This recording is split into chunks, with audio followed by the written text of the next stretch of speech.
안녕하세요. 오늘도 사연살롱을 찾아주셔서 감사합니다. 저는 믿는 도끼에 발등 찍힌 70대 여성입니다. 여기서 믿는 도끼는 제 자식들을 말해요. 저에겐 차례로 아들 둘, 딸 둘, 이렇게 4남매가 있는데요. 이 중에 막내를 제외한 세 자식들에게 제 발등을 찍혔죠. 그래도 다행히 시아버지로부터 받은 유산 때문에 산전수전을 겪은 남편의 이성적인 판단과 다른 자식들과 다르게 늘 부모에게 져주는 제 아픈 손가락인 막내, 우리 막둥이 덕분에 제대로 된 선택을 할 수 있었어요. 그 사연을 오늘 사연살롱에 보내볼까 합니다. 저는 3남 2녀의 셋째로 태어났어요. 위로 오빠와 언니가 있고 아래로는 남동생과 여동생이 있죠. 그리고 저희 아버지는 대대로 생선장수를 하셨어요. 증조할아버지 때부터 했죠. 그래서 저는 어릴 때부터 시장에 가서 아버지의 일을 도와드렸는데요. 국민학교를 졸업하기 전에는 시장으로 하교를 해서 일을 도왔고, 국민학교를 졸업하고서는 본격적으로 아버지의 일을 도왔어요. 2살 터울인 언니와 함께요. 그래서 저희는 어머니와 아버지가 새벽에 출근을 하시면 형제들 식사를 챙겨주고 시장으로 나섰죠. 시장에는 저와 언니 딱 둘만 나갔어요. 첫째 오빠는 첫째라서 남동생은 남자라서 막내 여동생은 막내라서 부모님이 고등학교까지 공부를 시켰거든요. 그중 첫째 오빠는 대학까지 갔어요. 법학과를 갔죠. 저와 언니는 중학교도 못 갔어요. 국민학교를 졸업하자마자 집안일을 하고 시장에서 부모님의 일을 도왔죠. 그런 분위기였어요. 그땐 저도 저와 언니가 공부를 할 이유가 없다고 생각했던 것 같아요. 그래서 별 불만 없이 시장에 나섰죠. 시장에서 생선이나 조개, 해산물을 파는 일을 했어요. 사실 저는 그다지 도움이 되진 않았어요. 비위가 약해서 해산물을 손질하지도 못했고 기껏 하는 게 손질된 해산물을 포장하고 계산을 하는 거였으니까요. 수줍음이 많아서 호객행위도 잘하지 못했어요. 미정아, 지나가는 손님한테 오늘은 뭐가 좋다고, 오늘은 고등어 조림 어떠냐고 그런 식으로 말 좀 붙여라. 그 앞에서 멀뚱히 가만히 서 있으면 손님이 오니? 아니면 팔이라도 열심히 쫓든가. 엄마는 나 그런 거 못한다고요. 엄마는 뭐 잘해서 여태 시집와 이러고 살고 있는 줄 알아? 엄마도 처음엔 못했어. 그래도 그러면 너희들이 왜 풀칠하는데 별 수 있니? 못하면 굶는다는 생각으로 해. 아니, 같은 배에서 태어났는데 하나는 이렇고 하나는 저렇고. 너 언니 보면서 좀 배워. 니네 언니가 너보다 집에서 더 말이 없다. 엄마는 너희 언니 떠드는 거 시장에서 제일 많이 본다. 반성 좀 해. 포장할 때 물 새지 않게 조심 좀 하고. 엄마가 지켜볼 거야. 저는 매일 어머니에게 야단을 맞았죠. 하루도 혼이 안 난 적이 없었어요. 더구나 언니가 참 야무졌거든요. 무슨 일을 하든지 말이에요. 집안일도 생선을 다듬는 일도 호객행위도. 아마 공부를 했다면 오빠보다 더 잘했을 거예요. 그런 언니와 지겹도록 비교당했어요. 저는 간혹 어머니가 제 친어머니가 아닐지도 모른다는 헛된 상상을 하기도 했어요. 계모가 아닐까? 그런 생각이 들 정도로 어머니는 저를 나무랐거든요. 그러니 저는 어머니의 야단과 함께 성정하지 못하고 위축되었어요. 왜 그런 사람들이 있잖아요. 누군가에게 일적으로 혼이 나면 네가 나를 이런 식으로 대해? 내가 아주 코를 납작하게 해주겠어. 이렇게 생각하는 사람이 있는 반면에 한없이 그 말에 주눅이 드는 사람이 있잖아요. 후자가 저였어요. 그래서 저는 점점 가게 안으로 쪼그라들었죠. 그러면 어떻게 되는 줄 아세요? 어머니가 저를 더 혼냈어요. 그렇게 하려고 시장에 나왔냐? 그런 식으로 할 거면 썩 꺼져라. 욕도 서슴지 않았죠. 그때 제가 고작 16이었어요. 결국에 저는 참지 못했죠. 어머니는 돈주 안 두고 저랑 언니 부리면서 왜 자꾸 못한다만 하세요? 칭찬이 고리를 춤추게 한다는 말 몰라요? 어느 정도 잘한다 해줘야 제가 뭐든 하죠. 맨날 못한다고 타박만 하는데 제가 뭘 해요? 뭘 하겠어요? 뭐? 이게 어디 버르장머리 없이 엄마한테 큰 소리야. 배운 게 없어서 그래요. 어머니 덕분에, 아버지 결정 덕분에 저랑 언니 공부도 못했는데 무슨 교양이 있겠어요. 돈 안 주실 거면 언니랑 저랑 때려치우고 서울로 올라갈 거예요. 그때 제 말은 사전 동의가 없는 말이었어요. 그런데 뜻밖에도 언니가 고개를 끄덕이며 저에게 다가와 제 손을 잡더라고요. 그 자리에서 저희는 가게를 빠져나와 버스를 타러 갔죠.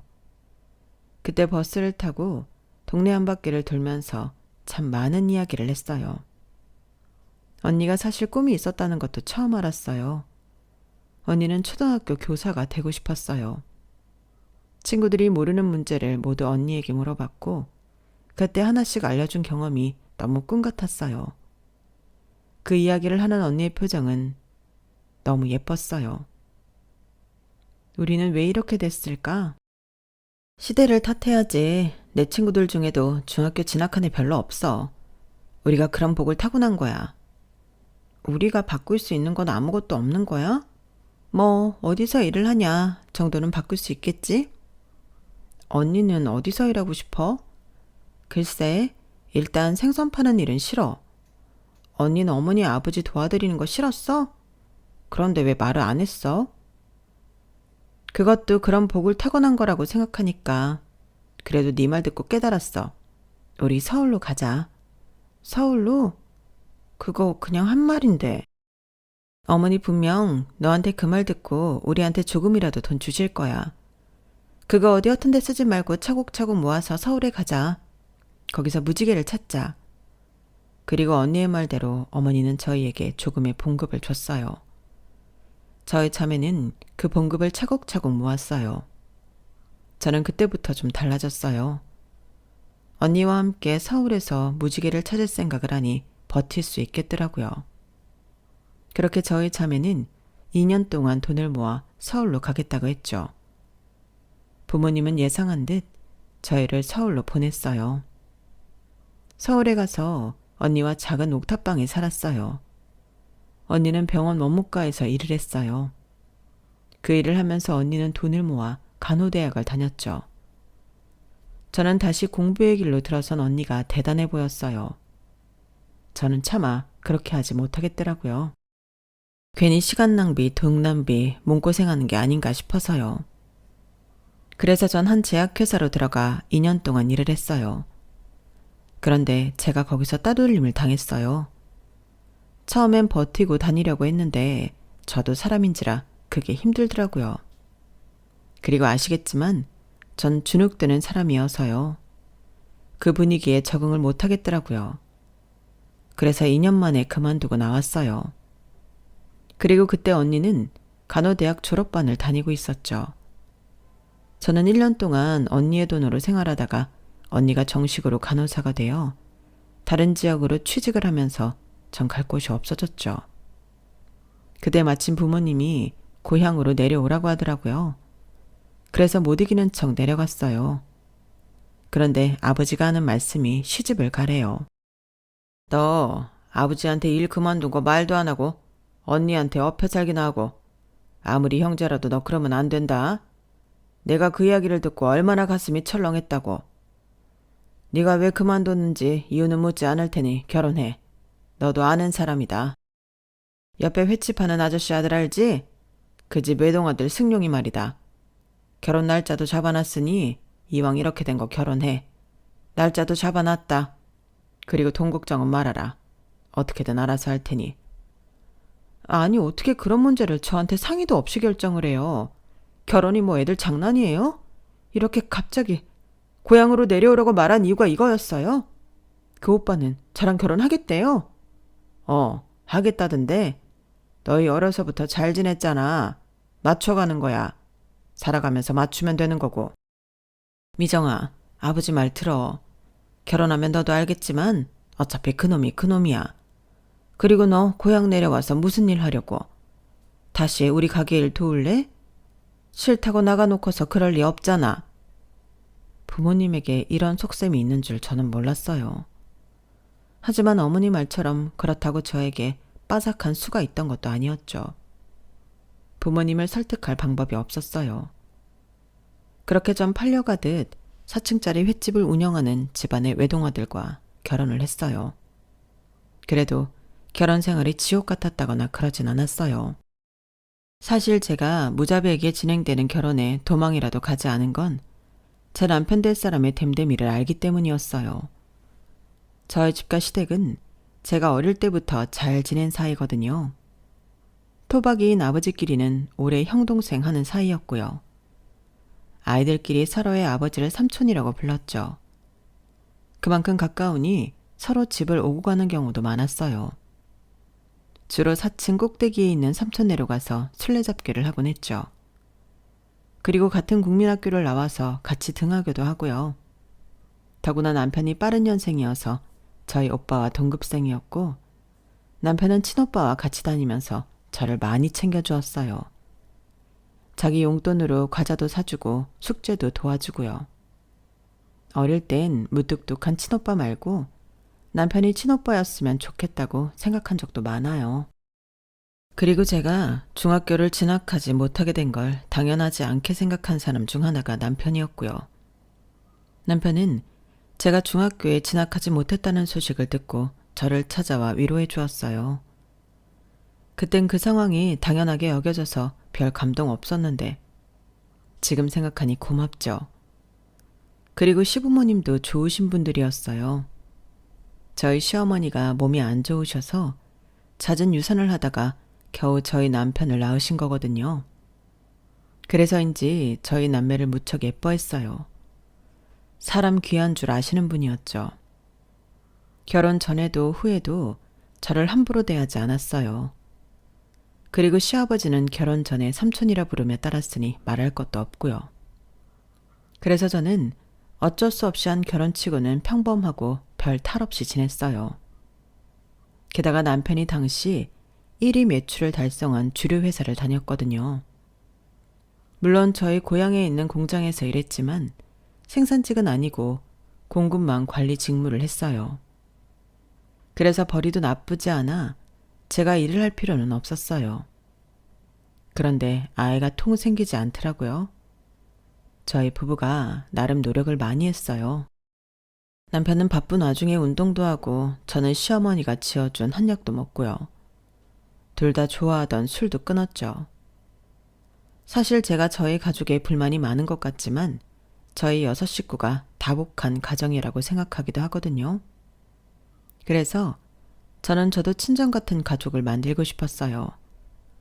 할 수 있는 만큼 아이를 많이 낳아서 다복하게 살고 싶었죠. 게다가 저희 남편이 외동이잖아요. 남편이 말하는데 외동인 게 참 외로웠다고 해요.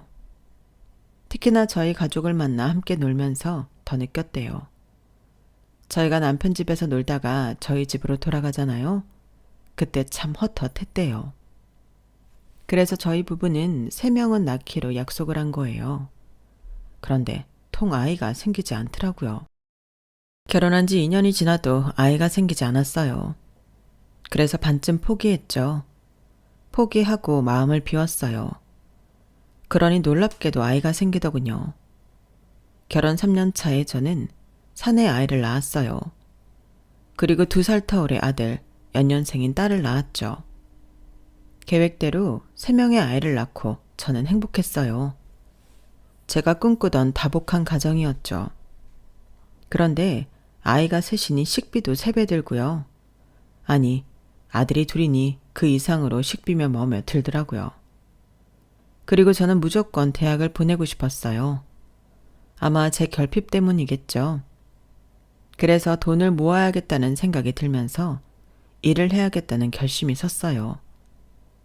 저는 셋째가 초등학교를 들어가면서 일자리를 찾기 시작했죠. 그런데 시아버지가 일을 도와달라고 하더군요. 그해 시어머니가 돌아가셨거든요. 저는 생선 냄새는 죽도록 싫었지만 시어머니가 돌아가시고 그렇게 힘들어하시는 시아버지를 외면할 수도 없었고 엄마가 되니 못할 것도 없겠다 싶더라고요. 그래서 저는 시아버지 횟집에서 일을 하기 시작했어요. 그런데 그게 10년을 넘을 줄은 몰랐죠. 저는 시아버지가 저혈당 쇼크로 갑자기 돌아가시기 전까지 시아버지 가게에서 일을 했어요. 시아버지가 돌아가시기 5년 전부터 당뇨가 있었는데 갑자기 쓰러지셨어요. 그리고 응급실을 채 가지도 못하고 돌아가셨죠. 그래서 4층짜리 건물은 제 남편 소유가 되었는데 저는 몰랐는데 시아버지가 가진 건물이 횟집을 포함해 5채가 있더라고요. 그것도 놀라운데 남편이 시아버지가 하신 유언이 있다는 거예요. 아버지가 말씀하셨는데 횟집 문 닫지 말라고 무조건 지켜내라고 했어. 뭐? 그럼 누구한테 인계라도 해야 하나? 아니 그런 게 아니라 내가 횟집 물려받으라는 소리였어. 나보고 하라고 하셨어. 당신도 생선 냄새라면 지긋지긋하다며. 그런데 어떻게 해? 그러니까 나도 난감해. 그래도 아버지 마지막 유언인데 해드려야 하지 않겠어? 당신도 10년 넘게 아버지 밑에서 일 도와드렸으니까 우리가 할 수 있지 않을까? 지금 주방 이모들도 설득해보고 우리 한번 해보자. 시아버지는 대대로 운영된 당신의 청춘을 바친 횟집이 사라지는 게 걱정됐는지 그런 유언을 남기셨더라고요. 그 이야기를 듣는데 갑자기 돌아가신 우리 시아버지는 눈 감는 순간까지 얼마나 괴로우셨을까 싶더군요. 그래서 남편은 일을 그만두고 저희 친정아버지와 주방 이모들에게 생선을 손질하는 법과 회 뜨는 법 같은 기술을 배우고 요리도 배우고 운영 체계도 바로 배우고 새로 직원도 뽑고 정신없이 바쁜 1년을 보냈어요. 하지만 3년이 되었을 때 그해 겨울에 장사를 접게 되어요. 장사를 접으며 빚이 생겨서 횟집이 있던 건물도 팔게 되고요. 남은 건물이 4채나 있지만 남편은 시아버지의 유언을 지키지 못한 것에 큰 죄책감을 가졌어요. 옆에서 제가 많이 위로해 주었지만 곧잘 돌아오지 않았죠. 그리고 제가 바리스타 자격증을 따서 남편 명의의 건물에 카페를 차려요. 카페를 차리는 데에 도움을 준 건 저희 막내였는데요. 앞서 말씀드린 것처럼 제 자식은 4명인데 제가 막내에 대한 이야기를 안 했죠. 사실 저희 부부는 아들, 딸로 만족했어요. 충분히 다복한 가정이라고 생각했죠. 그런데 예기치 않게 제가 36의 나이로 임신을 해요. 임신 사실을 알고 이걸 기뻐해야 하나 노산인데 걱정이 이만저만이 아니더라고요. 그런데 임신 소식을 들은 남편이 너무 좋아하는 거예요. 노력해보자고 저를 북돋아줬어요. 그래서 저는 37의 나이로 딸을 낳았죠. 그동안 시아버지도 많이 챙겨주셨어요. 일도 나오지 말라고 하시고요. 저녁에 잠깐 시간을 내 간식거리를 들고 오시곤 했어요. 그리고 저희 아들들과 딸도 자기 동생을 엄청 예뻐했어요. 어쩌면 막둥이는 제가 키운 게 아니라 많은 사람들의 손으로 키운 거죠. 그렇게 많은 축복 속에서 자란 막둥이는 사력 있고 착하고 바르게 자랐어요. 어린 나이부터 저희 일을 도왔죠. 횟집을 하고 있을 땐 학교를 마치면 횟집에 나와 일을 돕고 나중에 저희 부부가 카페를 차릴 계획을 하자 바리스타 자격증과 베이커리 자격증을 따기도 하고요. 그리고 다른 카페에 가서 실무를 배워오기도 했어요. 그렇게 4년 동안 카페 운영을 했어요. 그런데 카페 일이 한가롭고 여유로운 것 같지만 그렇지 않더라고요. 저희 카페는 상가에 있기도 하고 그 주변으로 병원이며 사무실이 참 많아요. 덕분에 사람이 많이 찾아오지만 그만큼 힘들더라고요. 체력적으로 버티지 못할 때가 있었어요. 더구나 저는 4명의 아이를 출산한 몸이다 보니 온몸이 말썽이거든요. 허리며 발목이며 손목이며 안 아픈 데가 없는데 구부정한 자세로 오래 일을 하니 힘들더라고요. 제가 자주 삭신이 쑤신다는 말을 하자 막내는 고민하다가 제게 제안을 했어요. 엄마, 그러면 남해나 바닷가 같은 데 가서 요양하듯이 펜션 운영하는 거 어때요? 조용하고 한적하니 좋잖아요. 웬 펜션? 그럴 돈이 어딨어. 건물 하나 팔면 2채는 지을 수 있을걸요? 그리고 나도 투자할게. 이제껏 엄마 밑에서 일하면서 번 돈 허튼 데 안 써서 조금이라도 보탤 수 있어요. 그리고 지혜 언니 이번에 퇴사하는 거 알아요? 퇴사하고 여기로 온다는데. 지혜는 저희 언니 딸이에요. 어릴 때부터 저희 가족과 같이 살다가 건축 일을 한다며 상경했는데 그때 마침 내려온다고 하더군요. 건축 일을 좋아하고 오래 해서 믿을 만한 구석이긴 했지만 갑작스러운 제안에 당황스러웠어요. 그런데 막내가 내민 통장에 말도 안 되는 금액의 돈이 있더라고요. 어떻게 모았냐고 하니까 그냥 실실 웃어요. 이제껏 번 돈 하나도 헛으로 안 썼나 보더라고요. 참 눈물이 나더군요. 엄마랑 아빠한테 이 돈 투자해도 돼? 너 성인 되고서 놀러도 한번 제대로 못 갔잖아. 노는 거야. 엄마랑 아버지랑 놀면 되지. 얼마 되지도 않는 돈 가지고 왜 그래? 나도 엄마랑 아버지 카페에서 힘들게 일하는 거 마음에 걸렸어. 그거 지혜 언니도 모르지 않고. 그래서 제안하는 거야. 우리가 땅 한 밭 뒀어요. 앞에 바다도 보이고 조용하고 한적한 데로. 신이 나서 저에게 조잘조잘 계획을 말하는 딸을 보니 언제 이렇게 컸는지 싶더라고요. 그리고 조카가 와서 이야기하는 걸 들어보니 조카도 돈을 모아놓았기 때문에 건물을 팔지 않아도 펜션을 짓는데 무리가 없겠더라고요. 이제껏 이모가 저 다 키워줬는데 내가 이 정도도 못 해주겠어요? 걱정하지 말고 지어지면 잘 관리해줘요. 그렇게 2년이 걸려 펜션을 완공하고 저희 부부는 본격적으로 펜션을 운영하기 위해 이사를 했어요. 건물이 세 채로 두 채가 펜션이었고 한 채는 저희 부부가 머물 집이었거든요. 앞에 텃밭도 있고 심심할 구석이 없겠더라고요. 그리고 펜션은 오픈한 첫 달부터 손님이 있었어요. 홍보를 해준 막내와 조카 덕분이었죠. 그리고 점점 입소문을 타더니 주말에는 늘 꽉 차게 되었어요. 저희 부부는 석 달 동안 펜션 수입 전부를 막내와 조카에게 선물로 주려고 했어요. 그런데 둘이서 긋고 말리며 다시 돈을 붙이더라고요. 그 이후엔 수입의 30%만 막내와 조카에게 보냈어요. 카페에 필요한 데에 쓰라고요. 그렇게 저희 부부는 펜션 수입의 70%와 건물 세를 받으며 조용하게 살고 있었어요.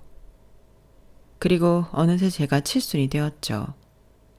잘 키운 자식들이 저의 칠순을 위해서 5성급 호텔을 예약해 칠순잔치를 해줬어요.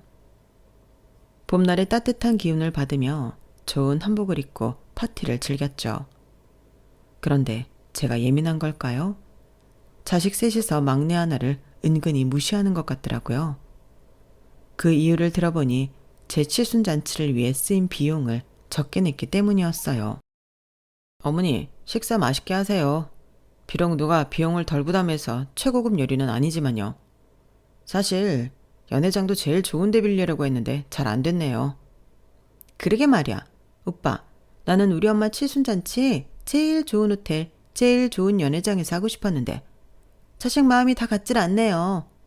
더구나 아버지 건물에서 장사해서 세도 안 내는 애가 그러니. 엄마, 그래도 이해하세요. 예, 그게 무슨 말이야. 나는 지금 이 파티장도 과분한데 너무 그렇게 마음 쓸 것 없어. 이렇게 축하해줘서 고맙구나. 아니지 엄마. 요새 100년까지 산다지만 엄마처럼 건강하게 나이 들기가 쉬운 줄 알아? 그러니까 우린 감사해야지. 근데 막내라는 애가 우리의 반의 반도 돈을 안 냈다니까? 그래서 결국 여기서 엄마 칠순잔치 하는 거야. 나는 캐비어도 있고 푸아그라도 나오는 식사로 준비하고 싶었다고. 아주 엄마 아버지가 오냐오냐 키우니까 오빠 언니들을 물러보지? 그렇게 말하자 막내는 눈치를 보며 연회장 밖으로 나갔어요. 그리고 조카가 남았는데 설명해서 조카에게도 뭐라고 하더라고요. 지혜야, 너는 우리 엄마가 어릴 때부터 너 키워줬는데 찬조를 했었어야지. 이렇게 딸랑 와서 축의금만 내고 우리는 너를 친형제처럼 생각했는데 너는 아니었구나. 이래서 검은 머리 짐승 키우는 거 아니라더니. 그리고 너 일도 그만두고 정이랑 카페 한다며. 또 우리 집 식구들 단물 빨아먹으려고 하는 거야? 너 대학 간 게 다 누구 돈인 줄 알아? 나이 차이가 많이 나는 친척이 그런 말을 하니 조카도 대응을 하지 않고 연회장 밖으로 나가더라고요. 제가 일어나서 밖으로 가려고 하니까 갑자기 MC가 저를 붙잡고 노래를 하라고 하더군요. 분위기를 맞춰주려고 노래 몇 곡을 하고 나니 나갈 타이밍이 없었어요. 저는 자식들끼리 험담을 하는 이 상황을 믿을 수 없었어요. 그런데 더 믿을 수 없는 일이 벌어졌어요. 저희 큰아들이 제게 오더니 서류 한 장을 내미는 거예요. 그 서류엔 강씨 집안 재산분할이라고 적혀 있더군요. 그걸 본 제 남편이 이게 뭐냐고 물었어요. 그러니 큰아들이 아무렇지 않게 서류처럼 재산분할을 할 거니 도장을 찍으라고 하더라고요. 이제 슬슬 두 분 나이도 드셨고 할아버지처럼 언제 갑자기 돌아가실지 모르는 일이잖아요. 더구나 아버지는 가족력이 있어서 지금 당뇨약도 드시고 있고 어머니도 언제까지 정정하시지 아무도 모르는 일이잖아요. 우리도 나이가 나이인지라 어머니니 팔순까지 기다리기 힘들어요. 어머니도 도장 가져오셨죠? 확인해보니까 아버지가 명의를 공동명의로 바꿔두셨더라고요. 그러니 어머니 도장도 필요해서요. 안 그래도 큰아들이 저희 부부에게 도장을 꼭 챙겨오라고 하는 게 이상하긴 했어요. 칠순 잔치를 하는데 왜 도장이 필요한가 싶었죠. 그래도 혹시 몰라 챙겨오긴 했는데 이런 일인지는 꿈에도 상상하지 못했어요. 저는 제 앞에서 도장을 찍으라고 강요하는 이들이 제가 배 아파서 낳은 자식이 맞나 의심스러웠어요. 그리고 괘씸했죠. 이 자식들이 어미의 칠순잔치를 빌미로 이런 짓을 꾸미다뇨. 그리고 서류를 보니 재산분할은 건물 세채와 펜션에 대해 나이 순으로 3대 3대 3, 1이더군요. 제가 큰아들을 올려다보며 물었어요. 너희 셋이 똑같이 배분한 건 알겠는데 왜 막내는 1이냐? 그러자 큰아들이 한치의 망설임도 없이 당연하지 않냐고 하더라고요. 어머니, 그게 이상하세요? 당연하죠. 막내가 앞으로 더 벌 수 있으면 더 벌 수 있지 않겠어요? 지금 쟤는 창창한 30대예요. 저희는 곧 정년이고요. 그러니 저희가 더 갖는 게 맞죠. 그리고 엄마, 쟤는 아버지 건물에서 카페 하고 있잖아. 그것만으로 큰 수혜 아니야? 그리고 펜션도 제가 다 하라고 한 거라며. 거기다 펜션 수익도 받고? 엄마, 우리가 언제 엄마 아버지 건물을 팔라고 했어. 그 돈으로 뭘 하라고 했어? 우리는 평생 그 욕심낸 적 없는데 쟤는 악덕스러워서는 엄마 아버지 다 이용해 먹고 그거 괘씸해서라도 난 정확하게 4분의 1 못해. 이게 제일 공평한 거라고. 아니 그래도 같은 배에서 태어난 자식끼리 이래서 되니? 엄마가 그렇게 키우니까 애가 대바라진 거야. 좀 늦게 태어난 게 무슨 대단한 일이라고. 맨날 엄마가 키워줘 아버지가 봐줘. 우리가 오냐오냐 하니까 애가 저렇게 된 거라고. 맞아요 어머니. 펜션 이야기 듣고 우리가 얼마나 서운했다고. 우리는 자식도 아니에요. 우리는 다 키워놨다고 뒤도 돌아보지 않았으면서. 저번에 우리 애들 좀 키워달라고 하니까 싫다면서요. 그래서 와이프 복직도 늦어졌는데 그런데 왜 정이 말은 꼬박꼬박 들어요? 아니 그건 엄마가 정말 애들 볼 정도로 몸이 좋지 않아서 그렇지. 카페 일도 엄마가 몸이 안 좋아서 오래 못 서 있으니까 정이가 먼저 그만 나으라고 했어. 그리고 너희 자꾸 정이가 아버지 건물에서 카페 한다고 하는데 우리가 펜션으로 옮기면서 걔도 새 냈다. 그건 당연히 그래야 하는 거죠. 언제까지 부모님 그늘 아래서 살 거래요? 어머니, 단단히 말하는데 새 정확히 시세대로 받아요. 딸이라고 깎고 받지 말고. 내가 검사해요. 어? 대체 너희들 어쩌다가 이렇게 된 거냐? 그렇게 우애가 좋던 애들이. 우애는 무슨. 그래요 좋았죠. 나도 늦둥이 막내 동생 생긴 거 좋았어요. 근데 나이 먹고 돈 앞에서니 달라지네요. 어머니, 제가 얼마나 영악한지 알아요? 이제 부모님 나이도 들었으니 재산분할 하자니까 아직 죽지도 않았는데 뭘 하냐요. 시간을 버는 거죠. 어차피 별 이야기 없이 돌아가시면 정확하고 균등하게 나오는 게 법이거든요. 쟤 정말 영악한 애예요. 네가 처음부터 그렇게 나누자니 그런 말 나온 게 아니고. 어머님 정말 왜 자꾸 정의 편만 드세요. 그것도 엄연한 편애예요. 편애라니. 내가 언제 너희들을 편애했다고 그러니? 난 그런 적 없다. 그래요? 그럼 증거로 지금 이 서류에 도장 찍으세요. 그럼 제가 그 마음 믿어드릴게요. 저는 아들의 그 말에 한복 저고리를 벗어 던지고 연회장을 나왔어요. 그러자 남편도 10원짜리 욕을 하며 저를 따라 나왔죠. 그리고 저희 부부는 택시 안에서 부글부글 끓는 속을 어쩔 줄 몰랐어요. 아, 기사님.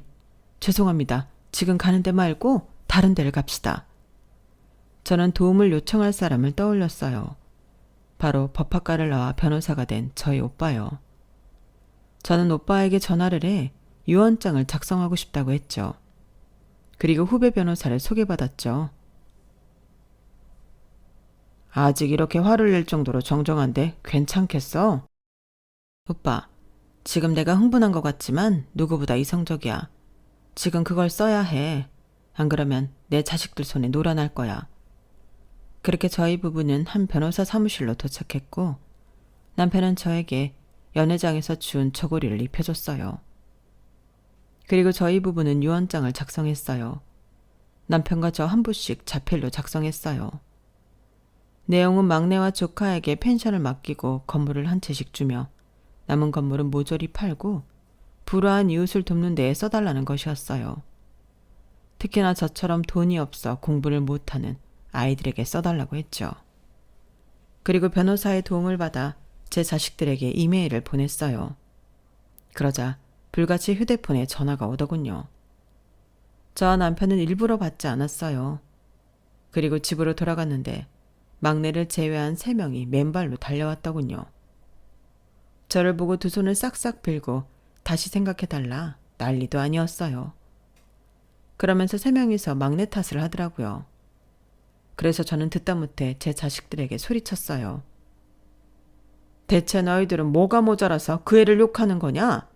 자꾸 막내를 편애한다 하는데 내가 너희한테 뭘 안 해줬니? 오히려 못해준 건 막내야. 너희가 그랬지? 고작 몇 년 늦게 태어난 거 가지고 유세 부린다고? 아니, 그건 알량한 너희들 생각이다. 막내는 너희들 다 간 대학도 못 가고 고등학생 때부터 횟집에서 일했어. 그 조그마한 애가 횟집에서 일할 때 큰애 넌 결혼한다고 결혼자금 받아갔지. 둘째 넌 차피라고도 차 뽑아달라고 했지. 셋째 넌 대학 다닐 때 기숙사 쓰기 싫다고 그 서울 월세방 얻어줬잖아. 하숙집도 싫다고 해서 그 비싼 방 얻어서 학교 보냈더니 뭐? 편애? 편애라는 말은 막내가 써야지. 안 그러니? 대체 어디서 그런 못된 말을 해? 편애라는 말을 써야 한다면 저희 막내가 써야 한다고 저는 분명히 생각했어요. 저희 막내 16이던 때에 제 남편이 회사를 그만두고 횟집을 했고 19이던 해에 망해서 빚더미에 앉았죠. 제가 말씀드렸죠. 제 소원은 목표는 제 자식들 모두 대학에 보내는 거라고요. 그리고 그건 저희 남편도 동의했어요. 그래서 남편과 함께 이 불행한 이야기를 어떻게 전해야 할까 며칠 밤을 고민했어요. 얼마나 고민을 했는지 머리카락이 숭덩숭덩 빠지더라고요. 그리고 눈치 빠르고 사려 깊은 막내가 어느 날 저녁을 먹는데 허심탄회하게 말하더라고요. 엄마, 나 일하려고요. 커피 배우고 빵 배워서 카페에 취직하려고요. 나 커피 좋아하잖아요. 재밌을 것 같아요. 하지만 전 제 딸의 꿈이 언니와 같은 초등학교 교사라는 걸 알았어요. 저희를 보며 당차게 말하지만 그 눈빛이 얼마나 헛헛해 보였는지 말하지 않아도 여러분들도 아시겠죠. 그래서 저는 대학은 못 보내고 딸이 배우고자 하는 것을 밀어줬어요. 마음으로도 그렇게 했고요. 없는 돈을 털어서 자격증을 따게끔 해줬죠. 그렇게 딸은 바리스타 자격증과 베이커리 자격증을 따서 곧바로 한 대형 카페에서 일을 했어요. 그리고 시간이 지나 남편이 건물에 비는 곳에 사업을 하고 싶다고 했죠.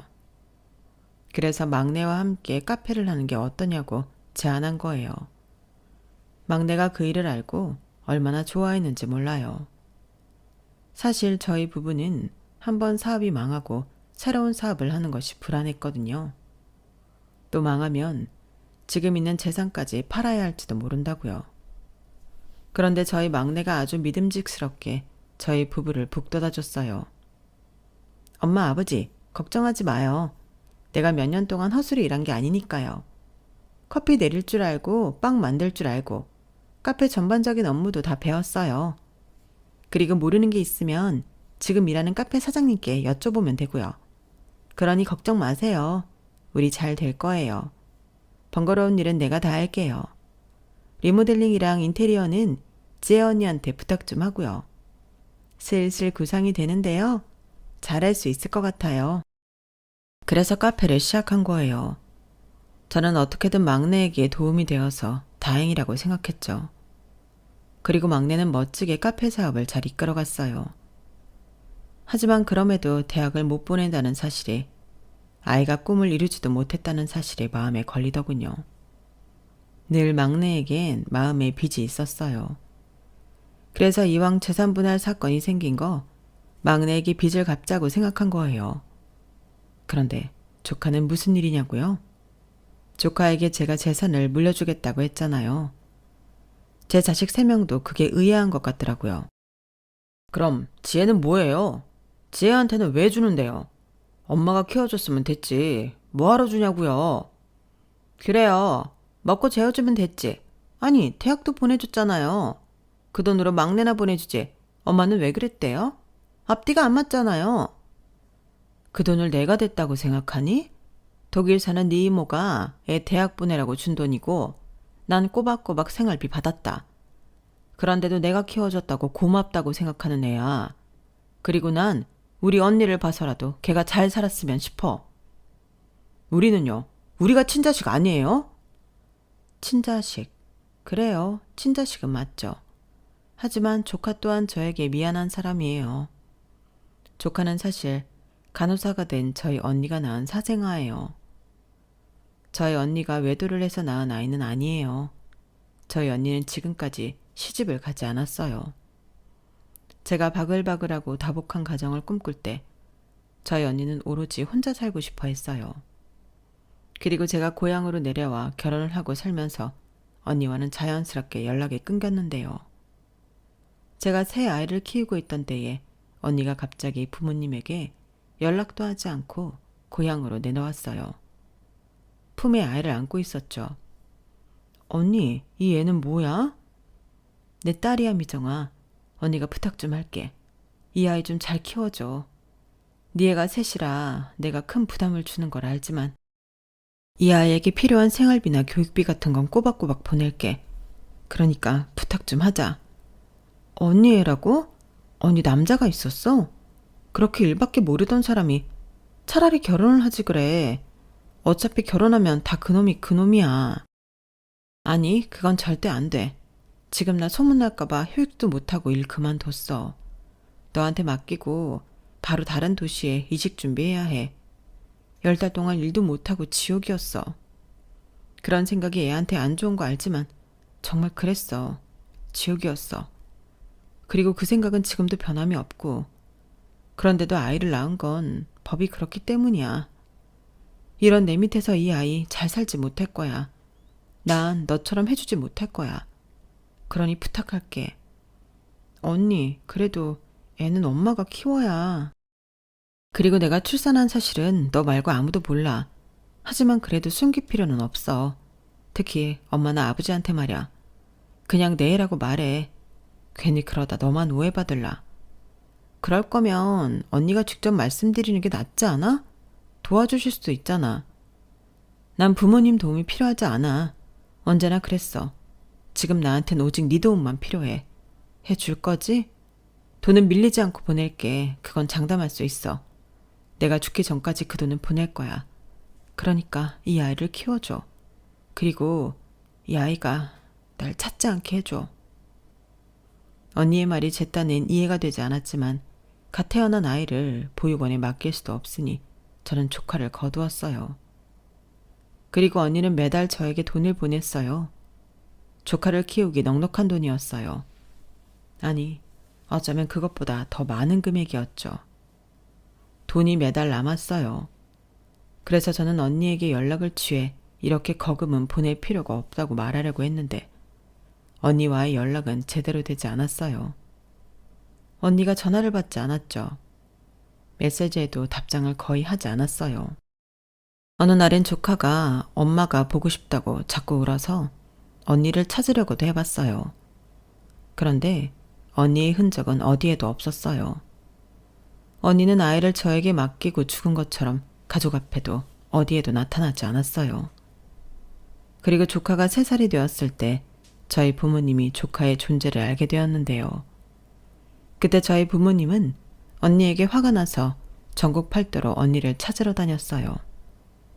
하지만 그때도 언니를 찾지 못했죠. 그래도 돈은 꼬박꼬박 보내더라고요.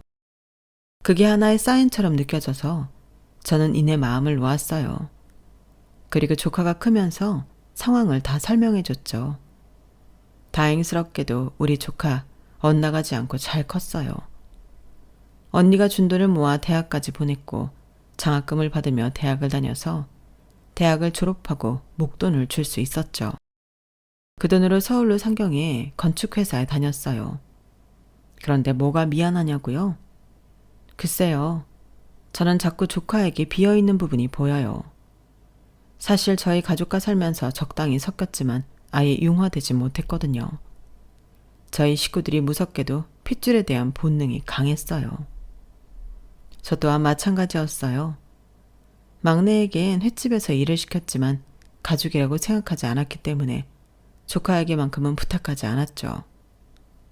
하지만 그러면서도 막내가 일을 하는 모습을 보면서 집에서 공부만 하는 조카를 원망할 때가 있었어요. 그런 제 마음을 조카도 모르지 않았을 거예요. 그런데도 저에게 늘 다정했어요. 비가 오면 늘 우산 3개를 들고 가게에 오거나 제가 오기 전에 집안일을 다 해놓고 그랬죠. 서울로 상경에서도 자주 저희 부부를 찾아왔어요. 여행을 가면 잊지 않고 저희 선물도 사오고 어디서든 저희 가족을 생각했죠. 그런 조카를 보면서 저는 참 많이 미안했고 나이가 드니 배로 고마워지더군요. 그렇게 어느덧 제 마음속에서 조카는 제 딸이 되었어요. 그리고 그건 제 남편도 마찬가지였고요. 그래서 저희 부부는 저희가 세상에 사라지기 전에 조카에게 뭐라도 해줘야 한다고 생각했어요. 하지만 살면서 야무지게 사는 조카에게 뭐 하나 해줄 게 없더군요. 그러다 기회가 온 거죠. 재산 분할이라는 걸 알아버린 거예요.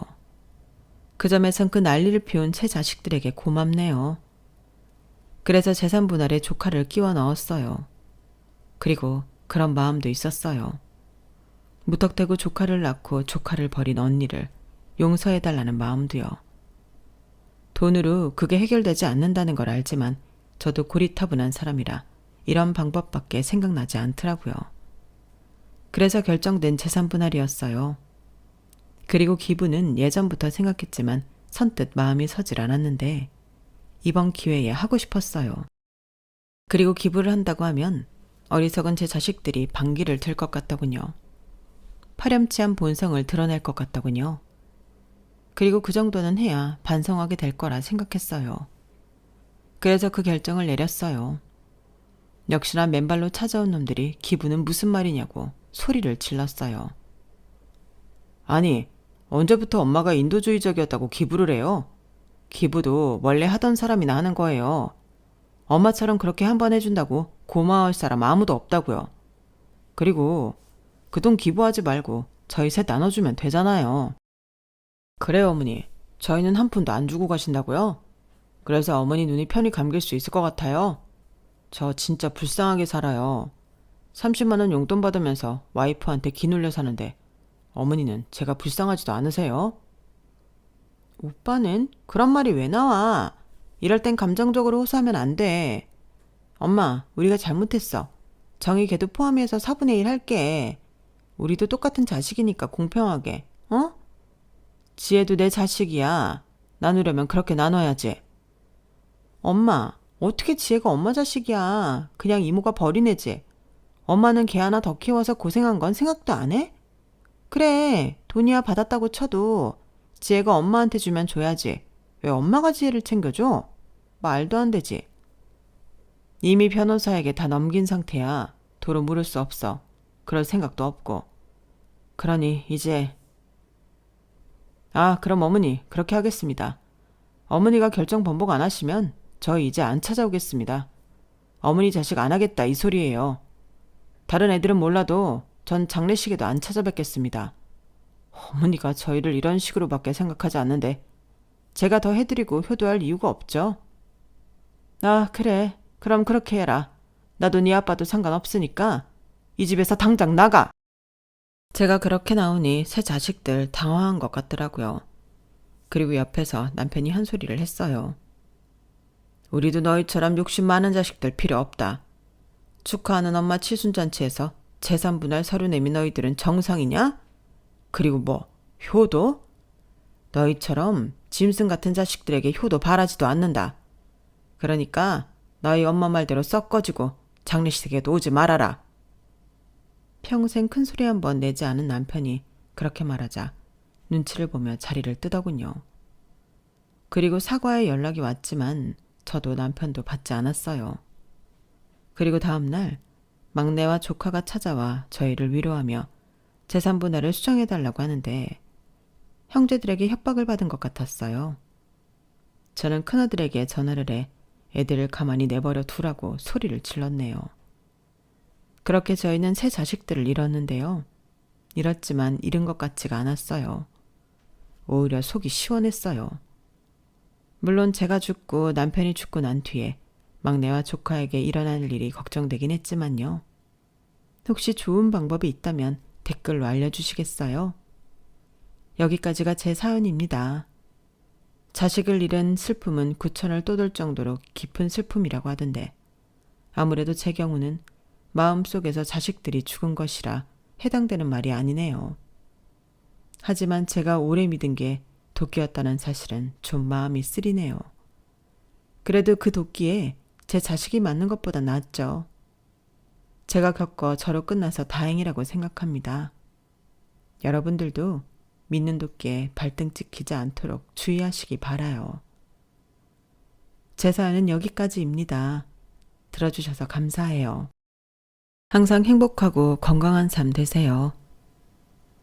여러분, 사연 댓글에 응원과 현명한 조언 부탁드려요. 좋아요와 구독은 저에게 큰 힘이 됩니다. 오늘도 좋은 일 가득하세요.